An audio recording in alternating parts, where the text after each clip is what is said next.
안녕하세요. 친절한 설명충 하민입니다. 오늘은 보장 내역별, 보장 범위에 대한 이야기 드릴 거고요. 크게 보장 범위가 중요한 5가지 보장을 가지고 왔습니다. 암, 뇌, 심장, 후유장애, 수술비가 있을 것 같고요. 얘기 드리기 전에 질병 코드에 대한 이야기를 먼저 드려야 될 것 같고요. 이 사이트에 들어가시면 이 코드들을 확인할 수 있습니다.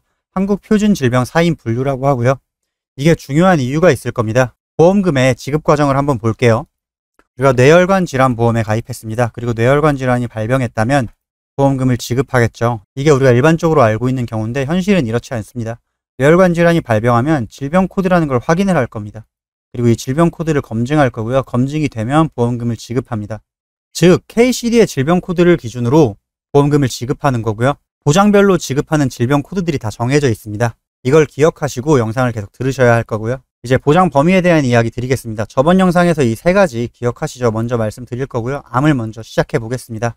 암에는 이러한 분류들이 있다라고 말씀을 드렸었는데 그중 일반암, 우리가 흔히 생각하는 암이 될 거고요. 보험가입 금액의 100%를 지급합니다. 그리고 일반암 외에 소외감과 유사암이라는 것이 있습니다. 소외감의 경우에는 유방암, 자궁암, 전립선암, 방광암을 지칭하고요. 소외감을 구분하는 보장이라면 10%에서 20%만 지급됩니다. 내가 1000만 원을 받기로 했다면 100만 원이나 200만 원만 받을 수 있다라는 내용이고요. 유사암의 경우에는 기타 피부암, 갑상선암, 경계성 종양, 제자리암을 말하고요. 유사암을 구분하는 보장의 경우에는 10%, 20%를 지급하는 게 아니라 별도로 가입해야 합니다. 그리고 이 경우에는 일반암, 괄호치고 유사암 제외라고 표기가 되어 있을 거고요. 이 중에서 소외감은 손해보험사 대부분이 구분하지 않습니다. 그래서 손해보험사로 가입하실 때는 소외감은 신경 쓰지 않으셔도 될 것 같고요.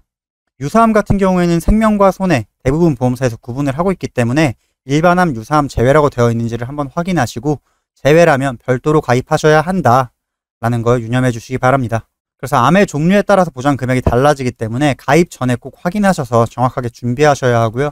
방금 전 페이지에서 말씀드리지 않은 보장이 하나 더 있었죠. 바로 이 고해감입니다. 고해감은 별도로 가입이 필요하고요. N대 고해감 등으로 구분합니다. 일반암 가입 금액과 고해감 가입 금액을 함께 지급한다라고 생각하시면 되고요. 암에 걸리면 이 암 보험금을 받을 거고요. 그 암이 고해감이었다면 고해감 가입 금액을 함께 더 지급해 드리겠습니다 라는 내용입니다. 치료비가 많이 발생하는 암 위주로 되어 있고 보험료가 저렴한 편이기 때문에 많이들 가입하시겠죠. 이 고해감에 대해서 3대, 5대, 7대, 10대 정도로 많이 분류를 하고요. 16대도 있는데 같이 말씀드리겠습니다. 3대 고해감이라고 하면 뇌암, 골수암, 혈액암이 될 거고요. 5대 고해감은 거기에 췌장과 식도암이 포함, 7대 고해감은 5대에 담낭과 담도암이 포함, 10대 고해감은 여기에 간, 폐, 기관암이 같이 포함됩니다. 그리고 16대 고해감이라는 게 있는데 우리가 생각하는 대부분의 암이 다 들어가 있습니다. 16대를 취급하는 회사는 현재 하나밖에 없습니다. 그리고 보험료가 비싸다라고 되어 있는데 아까 고해감, 보험료가 저렴하다 기억하시죠? 이 보험료가 저렴하다는 이점이 거의 없습니다. 그래서 정말로 가족력이 많은 경우에만 이용을 추천드리고요. 일반적으로 보험료가 저렴하기 때문에 암보험 가입 시에 함께 가입이 고려되고 가족력이 있는 경우에는 필수로 가입하셔야 합니다. 저렴한 보험료로 큰 보장을 받을 수 있는 확률이 매우 높아요. 두 번째 이제 보장 범위의 뇌를 보겠습니다. 뇌혈관 질환, 뇌졸중, 뇌경색, 그리고 뇌출혈이라고 있는데 아까 질병 코드에 대한 이야기를 드렸었죠. 그 질병 코드를 먼저 봐야 할 것 같아요. 이 질환들은 다 질병 코드가 정해져 있습니다. 이런 식으로 I60부터 I69까지 질병 코드가 다 정해져 있고요. 이 중에서 뇌혈관 질환, 그리고 뇌졸중, 뇌경색, 뇌출혈의 범위는 어디까지인지를 한번 보겠습니다. 뇌혈관 질환을 가입하셨다면 99%가 보장됩니다. 근데 내가 뇌졸중에 가입했다면 여기까지만 보장되고 60% 내외가 보장이 될 겁니다. 뇌경색을 가입했다면 50% 내외, 그리고 만약에 내가 뇌출혈로 가입되어 있다면 10% 미만일 거예요. 이게 실제 내가 보장받을 확률입니다. 그런데 우리나라 같은 경우에는 뇌경색 보장을 판매하는 보험사는 거의 없어요. 그래서 이건 가입이 어려울 거고요. 특이점으로 뇌혈관 질환으로 가입하는 경우에는 99% 보장, 그리고 뇌출혈로 가입하는 경우에는 10% 보장이었는데 이 두 가지가 금액 차이가 크지 않습니다. 그래서 뇌혈관 질환으로 가입하시거나 아니면 최소한 뇌졸중 정도로는 가입하시는 걸 추천을 드리고요. 우리나라는 이상하게 범위가 가장 좁은 뇌출혈로 가입된 경우가 가장 많기 때문에 본인의 증권을 꼭 확인해 보셔야 할 겁니다. 그리고 만약에 내가 뇌출혈로 가입돼 있다면 조금 범위가 넓은 쪽으로 옮겨줄 필요가 있겠죠. 자, 세 번째 심장질환입니다. 마찬가지라서 빠르게 넘어갈게요. 마찬가지로 질병 코드가 있을 거고요. I20부터 I25까지 범위가 다 정해져 있을 겁니다. 그 범위를 한번 볼게요. 허혈성 심장질환에 내가 가입되어 있다, 이 보장에 가입되어 있다면 이 전체를 보장합니다. 현재 심근경색은 판매가 중지된 것 같아요. 심근경색으로 보장을 판매하는 보험사가 없어졌습니다. 다 없어요. 그리고 협심증이 대신 생겼고요.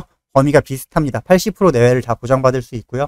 급성 심근경색의 경우에는 이 세 가지만 보장하기 때문에 10% 내외의 보장 확률이 있습니다. 또 심근경색을 판매하는 보험사는 거의 없다라고 말씀드렸고요.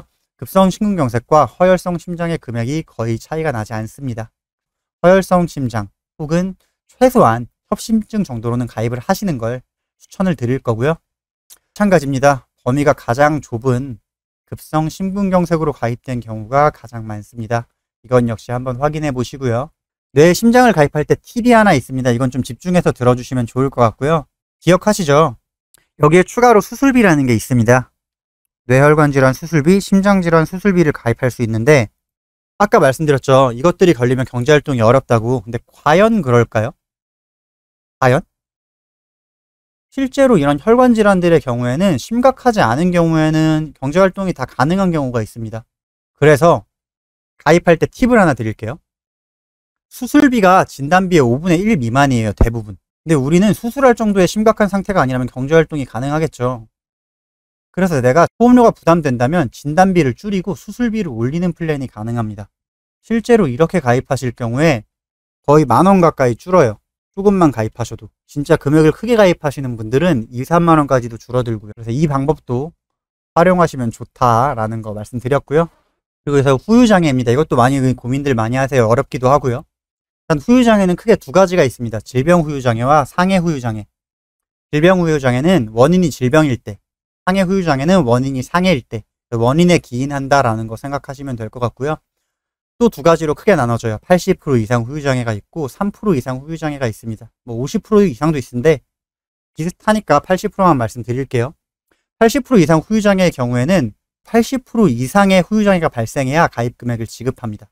대신에 3% 이상 후유장애는 3% 이상 후유장애가 발생했을 때는 가입 금액을 지급하는데 단 가입 금액의 장애율을 곱해서 지급합니다. 즉 내가 20% 후유장애가 발생했다면 가입 금액의 20%만 줄 거고요. 80% 이상 후유장애가 걸렸는데 내가 3% 이상에 가입돼 있다. 그럼 80%를 지급할 겁니다. 그래서 이 장애율이라는 게 되게 중요할 거고요. 지급 기준이 됩니다. 질병상해 후유장애율 표라는 게 나오고요. 여러분들이 인터넷 쳐보시면 이런 사진을 볼 수 있습니다. 여기에 표시된 금액, 여기에 표시된 비율만큼 지급받을 수 있다라고 생각하시면 되고요. 사실상 80% 이상 후유장애 발생은 매우 낮은 확률이라는 걸 아실 수 있을 거예요.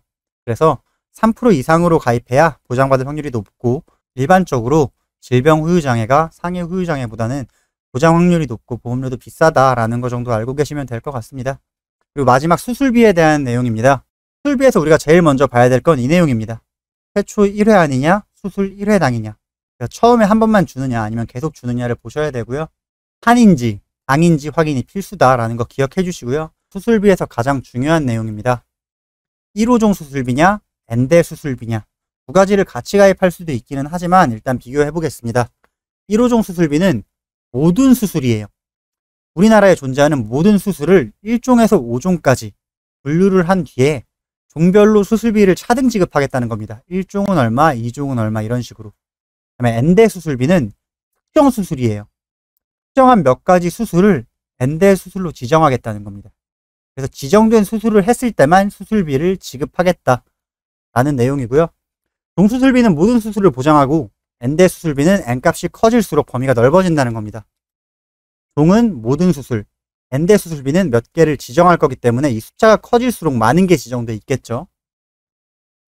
그래서 종수술비는 종당 보험금을 내가 얼마를 받을 수 있는지 이 금액만 확인하시면 되고요. 엔대 수술비에 가입하신다면 보장되는 수술과 금액을 모두 확인해야 됩니다. 네, 이번 영상에서는 각 보장 종류별 상세 범위를 한번 확인해 봤고요.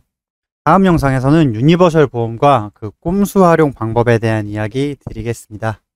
좋아요와 구독은 영상 제작에 큰 힘이 됩니다. 감사합니다.